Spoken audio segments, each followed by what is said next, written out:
Yep, another week, another launch. You might think it's Ford. Yes, it is on the badge, but it's basically another Chinese car. Let's get into it.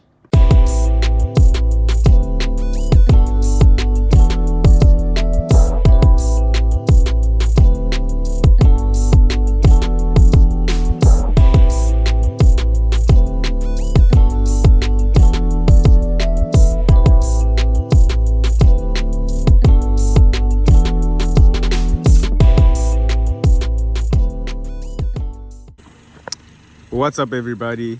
Back with yet another video. I'm so sorry I'm not in front of the camera this time around, but this is the all-new Ford Territory. It's a new product that's now sorting in before Puma. You guys will have watched the review on my website, on my YouTube channel. But now this is the Territory. It slots in between that Puma as well as the Ford Everest.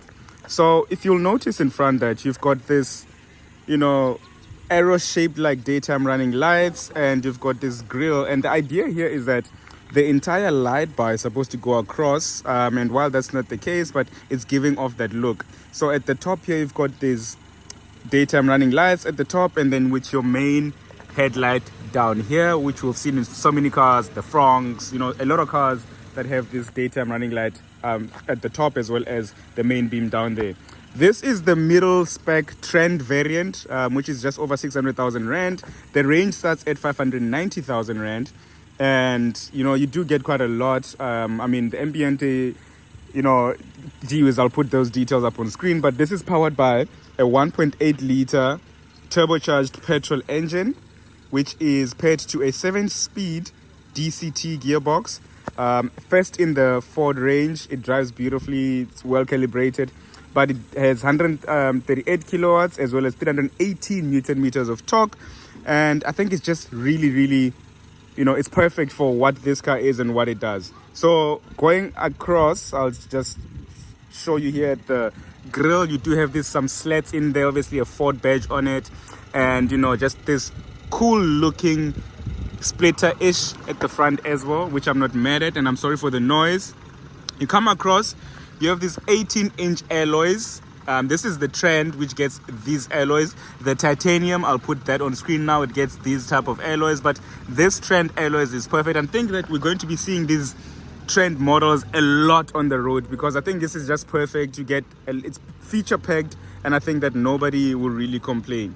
So you come across the side as well. Here you've got this wing mirror with an indicator lamp in it.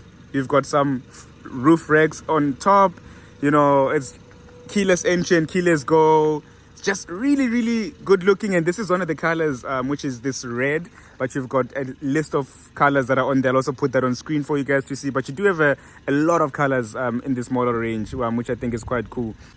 So yeah, this is the exterior. I'm going to take you inside as well. I'm going to turn the car around and I'll give you some first thought impressions, but I do think that it just looks different to what most of the Ford models are, and obviously this being built by the plant in China and by GMC, etc. You can feel that it's a Ford product because of that badge, but it doesn't really scream out, I'm a Ford product, and I think that's the biggest thing that I've noticed. Otherwise, it's a really great car though.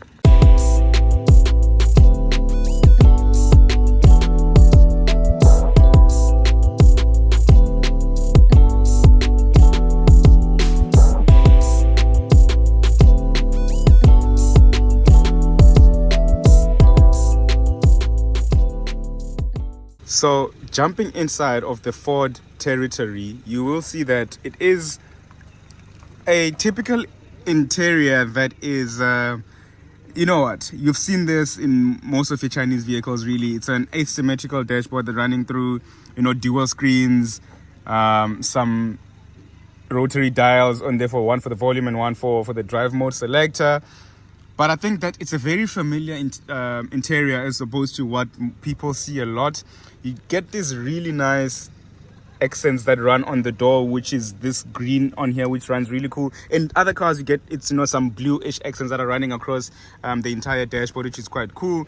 And I think that it's just really comfortable seats. We've driven now, gee whiz, over 331 k's today only. but these are really comfortable. I'm driving alone at the moment, but the seats are comfortable, especially for the middle range trend version, which I'm saying that I think we're going to see these a lot in our market, because this is the affordable, sensible option for people to buy. You've got USB ports down there as well as one in the rear, so 3 USB ports altogether, a 112-volt socket on there, some really nice, and obviously because that this is a trend model, you don't get electric seats, but you'll get that in the titanium. But I'm not really complaining about that, but maybe I should, because this is over 600,000 rand, and when you look at what the other Chinese brands are doing in terms of 600,000 rand mark, 500,000 rand mark, you do get electric seats as standard. So that is that. And this dual screen, I'm just going to come in here. This dual screen, you've got obviously the driver's digital display, but it's not full display, so I'm not sure if you can see, but on here this is half, this is not digital, it's just part of that. And then you've got this half screen on here, which is, you know, the digital driver's display. I mean, nobody will notice really, but I mean, my OCD has been peaking and I've been noticing that. You then come on here and you've got Apple CarPlay and Android Auto wirelessly. You've got a wireless charger on here, which is quite cool. Your climate control buttons are on here, so you can do whatever you want to it. And there's touch feedback as well, so you can feel what you're pressing at all times. And obviously the menu will come across as you press it for you to adjust on the screen as well. The one thing that I haven't liked about this car, and I'm just going to bring out right now, is that this is how you bring out your driver display. So not your driver display, sorry, your drive mode selector. So if you'll see, you press on there, you swap it out, and then you select your different drive modes. If you want sport, if you want eco, or you know, if you want normal, etc., mountain, stuff like that. But which for me is a bit unnecessary, because why would I need to do that when I'm driving? I would rather opt for something on here. I think that would work easily, or a button for you to easily press for you to get in a different drive mode, because if you need to overtake and you need to get in a sportier setting, there's no way that you're going to get onto that and do all of that. And I'm going to show you when you click on, when you've got your Apple CarPlay on and you have to do that, it's such a mission. There isn't any physical button to switch into any different drive modes, nothing on the steering wheel. You have to, and this is when I've got Apple CarPlay on. So now imagine I must get onto the Ford app, swipe, and then, you know, switch my drive mode. That is so counterproductive, because when I want to overtake somebody, I don't have time to be doing all that, especially because my phone will be connected. So now imagine I'm playing music or whatever it is, and then I want to get onto sport mode. I must do that.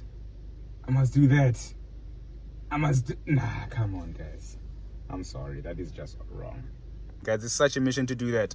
So yeah, that is the issue that I've been having, but otherwise it's a really cool interior. I mean, beautiful seats. This is my driving position, obviously, that I'm in right now, and the rear has so much space. I'm just going to show you that there's a lot of space in the rear, and it's very spacious. And Ford have, I mean, just look at that. This is my driving position, and I still have ton of headroom and legroom as well. So that is quite cool. A USB on here for the rear passengers. Just a really cool interior. Cup holders on there. So I think they've done a phenomenal job with the interior. I am not mad with that, but that drive mode selector button for me is really needed in this car, because safety. I mean, there's a lot of safeties in this car. Blind spot assist, with red traffic cross alert, the works. But I feel like you have to take your eyes off the road for you to select a drive mode, which is a bit of a worry for me. So yeah, let me just show you the rear and then I'll take you for a drive.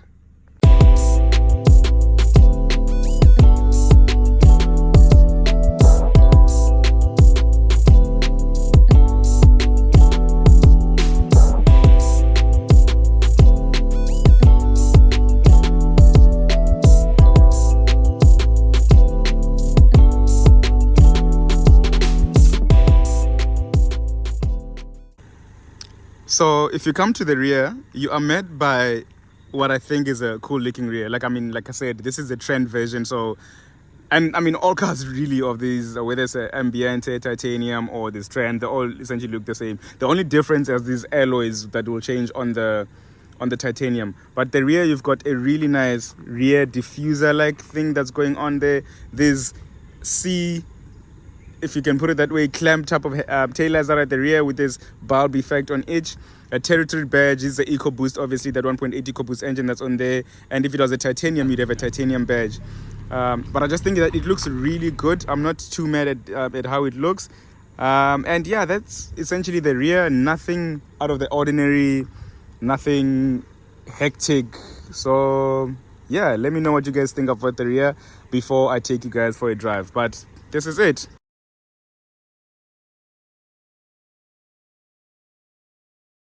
So because obviously I'm at a launch and I'm not able to put up my my bracket for me to drive. I forgot my bracket at home. I'm just going to have to tell you how this car drives in this fashion. And I think that drive-wise, I'm not complaining, right? It's comfortable to drive in. I mean, it's a 1.8 engine. It drives well. I can't complain about the drive. The 1.8 diesel engine responds perfectly. It's very frugal as well, because I mean, now we've done I would say 600 kilometer, 650 odd kilometer from Port Elizabeth to Knysna and now back to PE. And going through different terrains, etc. And it's just been, I can't complain. It does what it's meant to do. Like any other car in this segment, it does exactly what it's meant to do. The dual clutch gearbox is seamless. It's well calibrated. You step on it and the car moves.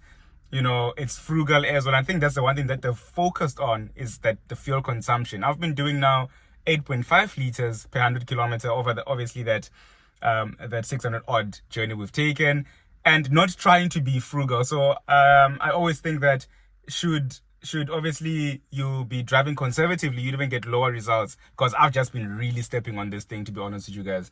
And then you get up, when I found the car, it was on 717 k's of fuel range, and that the car's on full then. So it's also great in that aspect.